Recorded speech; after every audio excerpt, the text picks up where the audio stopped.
Presiden Joko Widodo menerima delegasi dari Dana Moneter Internasional atau IMF di Istana Bogor, Jawa Barat hari Minggu kemarin. Dalam pertemuan tersebut, Presiden Jokowi menegaskan perekonomian Indonesia dalam kondisi baik. Inflasi hanya berkisar sekitar 4% dan pertumbuhan ekonomi 5%.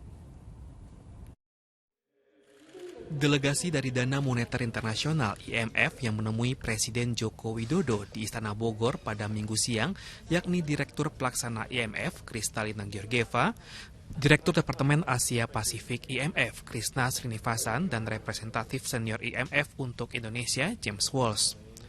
Menko Perekonomian Airlangga Hartarto yang hadir dalam pertemuan menuturkan Presiden Joko Widodo menyampaikan sejumlah hal kepada delegasi IMF terkait situasi perekonomian Indonesia saat ini.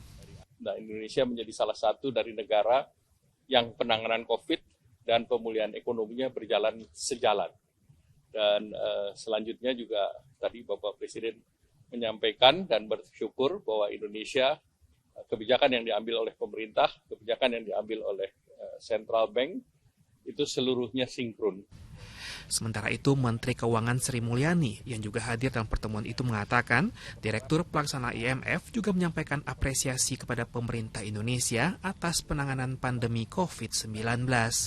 MD Kristalina tadi menyampaikan Indonesia dalam situasi yang sangat baik dari sisi tadi kinerja ekonominya, dari sisi pertumbuhan, dari sisi neraca pembayaran karena terjadi surplus perdagangan 26 bulan berturut-turut, dari sisi inflasi yang relatif jauh lebih rendah, di bawah 5%, hanya 4,2%. Dengan situasi perekonomian di Indonesia yang relatif baik, potensi resesi lebih kecil jika dibandingkan dengan negara lain, yakni sekitar 3%.